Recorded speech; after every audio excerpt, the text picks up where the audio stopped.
Greetings, Warlords. Rodge here. Welcome to Saga Thursday, the show all about the skirmish miniatures game from Studio Tomahawk. I am joined by a familiar name for some folks, probably many, I would say, but we haven't had you on Saga Thursday yet, so they're seeing you for the first time. It is Bob Boggs. How's it going, Bob? Going great. Going great. Awesome. So you are over in the Ohio area, and there's a pretty big scene over there. Now, is Ohio people consider themselves Midwest people? I Would would, you I say? do. I definitely do. Yeah, absolutely. Okay. Yeah. So it's funny, so you're in the Midwest USA. I'm in the Midwest USA, but we are like 10 or 11 hours away from each other. So we've never um, gotten a game in, but I think we'll be meeting at Adepticon. Are you going to Adepticon? Oh, absolutely. Went last year. Really enjoyed it, and plan on going this year with actually, I would say, a large group from our gamers here Awesome. in the Midwest. Basically Central Ohio. Okay, yeah. So Adepticon is a great meeting spot, and we're recording this actually 1 week prior to Adepticon. So I'll be seeing you in less than 7 days here, and Look forward to it. yeah, it's going to be awesome. So we're going to be chatting today about Cincycon 2024. So this was probably 2 or 3 weeks ago, as this is being recorded. Yeah, it was. It was. Yeah, about that time frame. A little over 2 weeks ago. Okay, so this was an event in, I'm assuming, Cincinnati, but didn't do my full research, but is that correct? Yeah, it was in the greater Cincinnati area. Okay.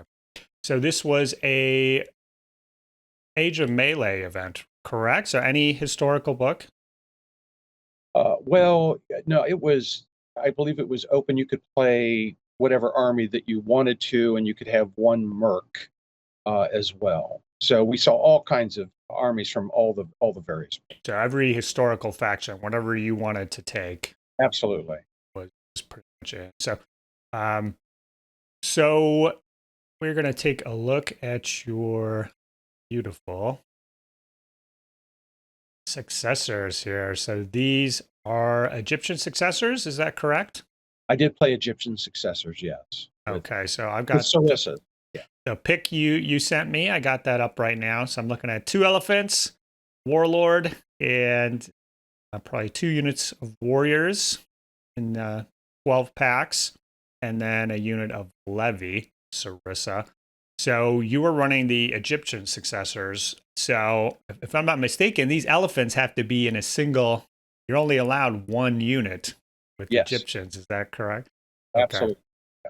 So you're a madman. How did you decide upon taking the successors, I guess, and then how did you settle upon this list? Oh, it's a great question. When the book came out, when Age of Alexander came out, I tried to have at least one army from each book. Mhm. And I looked through that, and when I started running the numbers and looking at the list, and love the concept of a Greek army, if you will, or Macedonian army. When I looked at that, and then I looked at successors, I basically decided that successor would be the best army for me based upon my play style. Okay. Now, how would you describe your play style?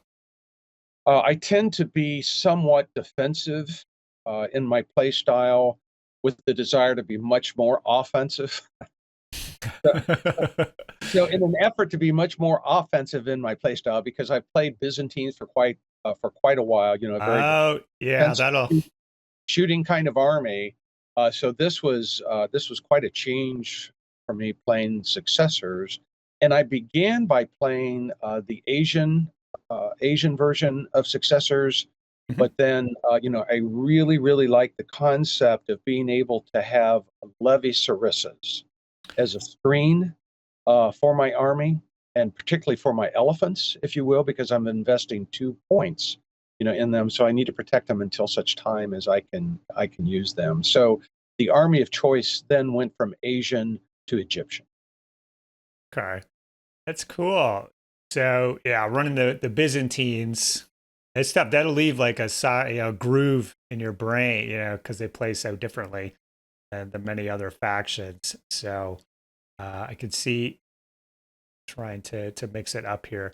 So yeah, the Levy Sarissa, these have to be the ultimate Levy unit. Maybe the Huns mounted Levy could be a little nastier, but Levy with Sarissas. So the downside is they don't count as phalanx, correct? That's right. So a lot of the battle board abilities can't be triggered or used on them, but there's still levies with 4+ armor and can poke. And so, for Alexander armies, I was also looking at successors, and it was the Egyptian ones that kind of drew me. Just from a historical standpoint, Ptolemy is really the only one of those generals or anything that I know anything about. But I was also eyeing up that levy there. And so you're using them as a screen. I think they could also be good. Sometimes you just have to send some guys into the woods or something like that. So, send the levy, they don't care. They're not a phalanx anyways, so they're still 4+ armor. So they could be a good candidate for that. So two elephants, let's talk about that. So on paper, there's some things to like there. You can imagine going in with 10 attacks and either 4 or 8 auto hits. Yeah, that could be the one of the smashiest units in the game there. So how did you decide on 2 elephants versus 1 or none? Well, having played, Romans with ballista before, I would go with 2 ballistas because of the damage they could actually do. So it wasn't a huge swing to go with 2 elephants. The idea of doubling the attack dice and the auto hits, I just absolutely love that. And it is a total of 2 points, but then again, they are a very, very deadly. Mm-hmm. So I have really, really liked that. I practiced with it a lot. I've played it. Obviously, it won at Cincycon. So yeah, I'm very pleased with taking a 2 elephant. Okay. I think I would go back to 1, although I know there's folks out there playing 1, and maybe even several elephants as individual units as well. But I do like the 2 unit, the 2 elephant concept. Yeah, that's cool. So on the successor board, there isn't really any elephant specific abilities, but I think, as we talk about your games here, I think some of these abilities can combo nicely with them. But I'm looking at, I'd say 1, 2, 3, 4, 5 Saga dice only. Is that correct? 5 out the gate is all you were running as far as Saga dice generation?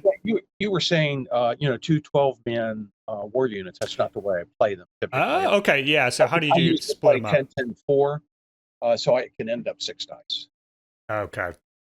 So 10, or 10. Some other combination. It kind of depends on what army I'm playing against at any given time. But okay. I like to go with that many points, 3 points of warrior service. Awesome. Well, let's get into your games then. So, sure. The first one, I don't know if these are in order. Was it Desecration? Was that the first game? It was Desecration, and I played against Skraeling for the first time. Skraelings, you say? Yes. Oh, wow. That's crazy. Alexander made it to the New World. Absolutely. The Skraelings have launched an invasion of the Middle East. So, interesting. So and you said you hadn't played them before, or you've run it? I had not. That was totally new. Okay, that's interesting. Yeah, that's definitely a warband where the second and third time you play against them, you kind of understand a little bit more. And there's definitely an aspect where you have to go after them because you don't want them to kind of power up and get the totems going. So with Desecration, we had the objectives mixed in, so maybe that will buy you some time. But how did this game go? It went really well. It took definitely a few turns to get to the point where I was able to win.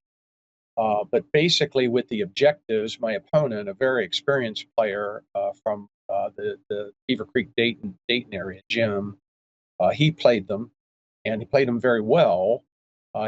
He had actually placed woods in the center of the board.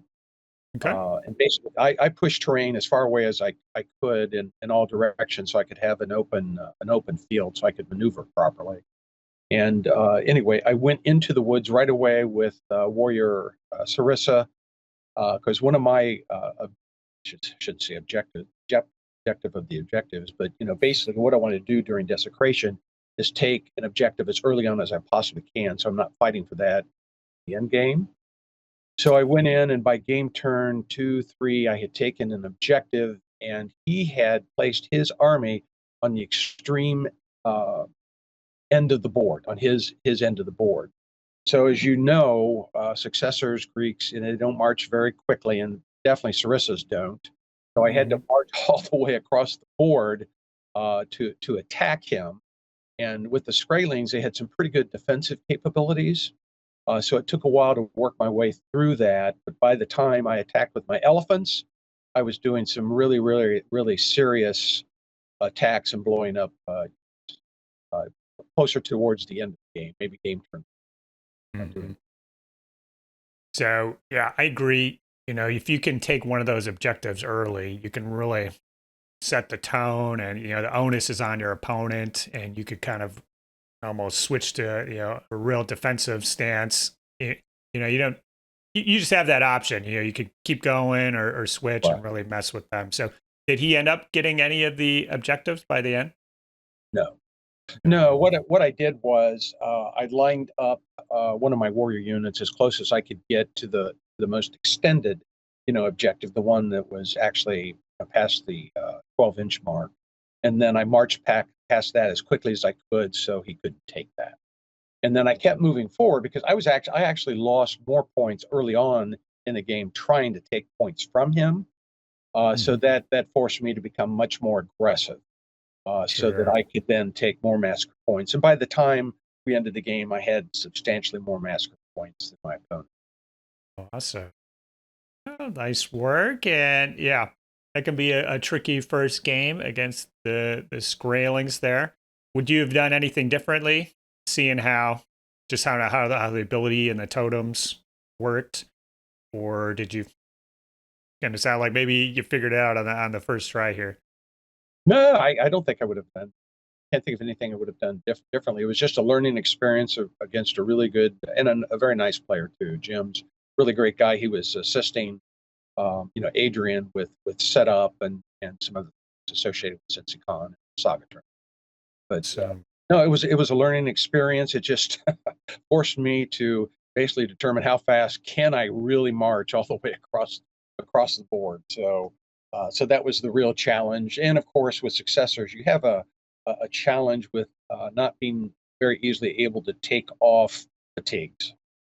So you're always dealing with that. Yeah, depends how many guys you can huddle around that warlord figure, right? For getting rid of fatigues, and then also remembering to pop that ability in the orders phase and not at the end of the turn is the key thing there, right? You know the board, Rodge. You know the board. Yeah, pretty much every time I played, it'd be like, oh yeah, you mind? Yeah, I meant to pop that. Can we go back? So awesome, good game there. I'm going into one last question. As soon as you got home, did you add a bunch of North American Indian models to your web cart and make a purchase for yourself, or no? No, what I did actually, I took one of the prizes actually for more Sarissas. Okay, double down, yeah. Yeah, then I ordered the new Victrix Greek heads, glued those onto them, and I will now end up using those as my levy unit. And they look real good. I just finished them off so I could have them for Adepticon. So everything I have, which I play Sarissas, other than the elephants, they will really, really, really look like Sarissas.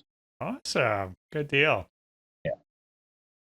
Right, game 2 going in. This one was Change of Plans, correct?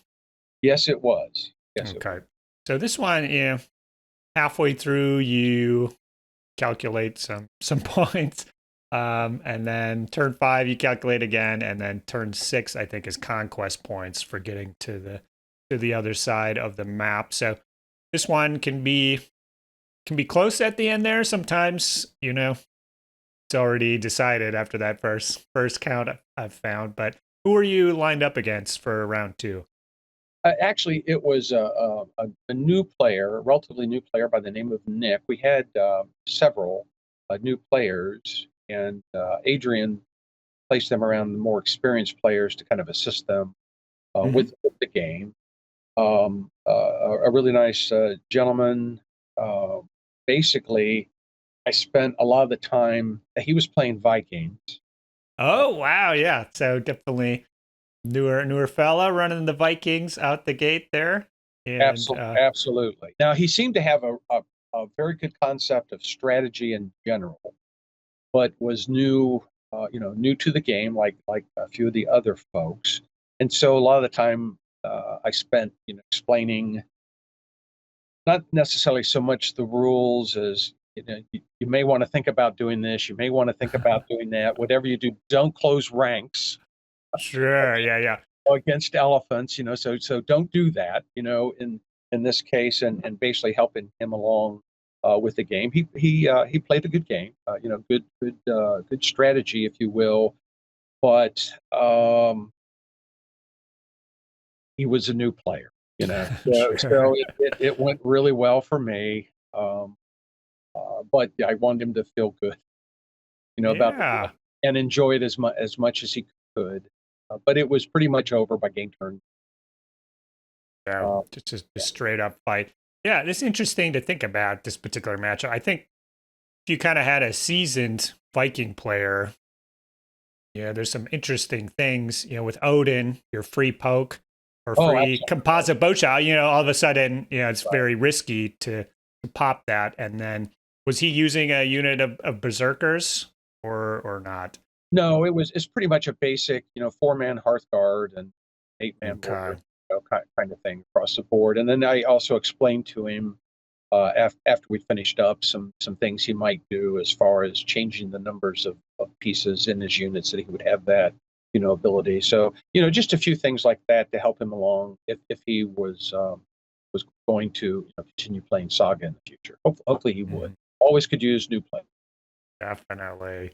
So yeah, if you did have Berserker, that 2 elephant unit would have been as good a trade as it gets. So you could see, with the more seasoned player, it'd be kind of an interesting matchup, one I hadn't really contemplated before. But all right, so got a victory there going into round 3. Who were you lined up against? I was against DJ, who plays Britain. And DJ's an outstanding player, excellent player. And we were playing the Crossing, which I got to tell you is my least favorite of all scenarios. And he may say exactly the same thing. I can't speak for him, but I don't think he much cared for the Crossing. This is really a wild card scenario. I've played it exactly once. So this has it's a river with a bridge in the middle. This is not to be confused with the river scenario from Age of Invasions, which I think is a really great scenario. I really like that one. This one has a single bridge in the middle. You deploy in the corners. So half your army, essentially, and maybe you can talk about it if it works out this way, but half part of your army is in one corner. Part of your army is diagonal across on the other side, and your opponent's army is split into 2. And so you play 6 turns. It's survival points. The weird thing here is the bonus points. And I think me and Monty had to read this like 10 times to try to figure out what it actually means here. But you add 2 bonus points per friendly unit within medium of the warlord and entirely on the same bank. Right. And then it's 6 bonus points if the unit if it crossed to the other side of the table. Right. And crossed the river there. So essentially, 6 points, a unit in survival points, a 12-man unit is worth like 6 points, So having one or two more units that met this criteria mean you win the game. It's such a huge thing. You need to keep an eye on your opponent, make sure you're matching tit for tat. So just kind of reading it again, I played it a long time ago. So you deploy diagonal, but essentially you want to get your warlord on one side and then any units on the opposite side cross to him to get those 6 bonus points per. But it's not, your warlord could be on either side of the bank. Yes. And then your opponent is probably doing the same thing. Right. The river is open in the middle, and then you actually roll, and the river, I don't know what the options are. What was the river in your game as far as what does it count as? Because I think it's random. We ended up with one side was difficult and the other was. Okay, so difficult and dangerous. Right. So you could see, maybe you forward across. Interesting for your Sarissas and your phalanxes, because they would temporarily, be vulnerable if you left them, at least, one guy in the water or something crossing, it could leave an opportunity for DJ. But yeah, just a weird scenario because those bonus points are so big, can really mean like if I engage the opponent is like a mistake, I gotta lock in these bonus points potentially. So I don't know how did the game go? How did the deployment work? Well, it worked out quite well. As a matter of fact, DJ was first player. So when we were setting up, but a big part of this is setting up terrain, which is always important. Terrain, terrain goes down in addition to and it limits where you can place the terrain, but you have the ability to place terrain in each quarter, but your space is so limited. So he went first, and in one diagonal piece, the map, he put down a swamp. So since he was first player, I knew that he was going to pick whichever diagonals he wanted to deploy in. So my strategy was to make sure it wasn't easy in any diagonal, or if it was easy in one diagonal, to make it very difficult in the other. And that's what I did. So he put a swamp in one diagonal. So diagonal from that, I put the other swamp. Then he put, so he put the easy hill, if you will, in one diagonal. Excuse my terminology there. And I put the difficult hill in the other one because I didn't know where he was going to go on the map, where he was going to deploy. He picked the swamps. That's where he deployed. So when what he did was he did not deploy his warlord at first. He deployed, what he did, he deployed a deserter merc unit, a levy bow unit, and another unit in the one diagonal. So I knew that his warlord had to go into the other diagonal. So when it was my turn to deploy, I set up my elephants, my warlord. Yeah, there's a unit to go against right the warlord. Right across from where they would deploy. And then of course, he put down his warlord. He had a bodyguard. Seems like he had a small unit of mounted warriors, maybe. And then he had a levy unit, javelin, I believe. And then I set up my 2 10-man and 4-man Sarissa opposite him on the other side of the dangerous river. Yeah, so that's how we deployed, and it got very interesting after that.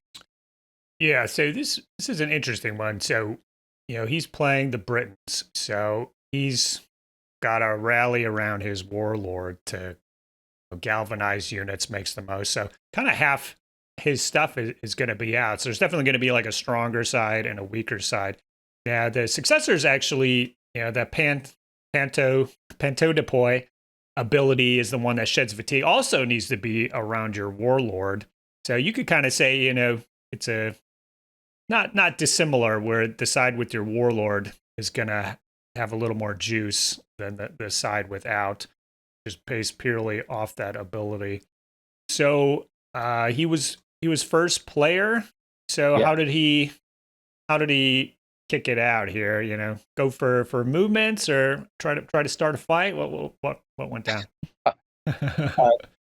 Tried shooting me from Okay. across the river, but I had deployed my elephants, my warlord, to the extreme side of the board, so he couldn't hit them. And I spread out my Levy Sarissa with the idea of protecting my elephant and then moving forward as soon as I could to cut off the bridge. So Sure. he ended up being able to shoot at my Levy Sarissa, but with my defense capabilities, it was ineffective. Yep. A lot of So, bodies, high yeah, armor, good defense. he thought Okay. seriously about running across the bridge, making a dash for it, opted not to do that, which probably ended up being a mistake. But you'd have to ask DJ what he was thinking that particular time. But what I was able to do was then cut off access to the bridge by game turn 2, I believe. At least by game turn 2, I marched up and basically cut that off while I was moving my warrior sarissas, the first of them across the river. I held one on the other side to basically do a pincer movement to try to take out his warlord and his mountain. Kind of doubling down, a lot of pointy sticks on that bridge there. So make it a tough game. Now, I believe I saw DJ post this was the first time his warlord had been killed for Yes. the Britons. So the Holy Grail would be smashing those elephants in. Is that what happened, or were you a little sneakier? Well, Than that? what I did was, and because I had him on the extreme side of the board, I was not able to reach his warlord. His levy kind of blocked that ability. So I went in with my elephants and I took out 11 of his 12 levies. Oh, nice. Picturing Right. the Yeah, Battle of Pelennor Fields with the so Mamluks coming in. that opened it up.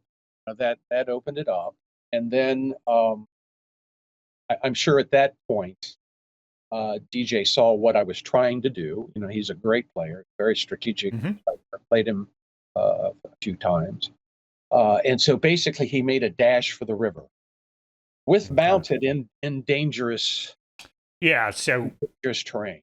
cutting off that bridge, is huge, because assuming his warlord is mounted, his Hearthguard are mounted, so all of a sudden, There's no real, bridge. There's no bridge. It is really tough to get him across.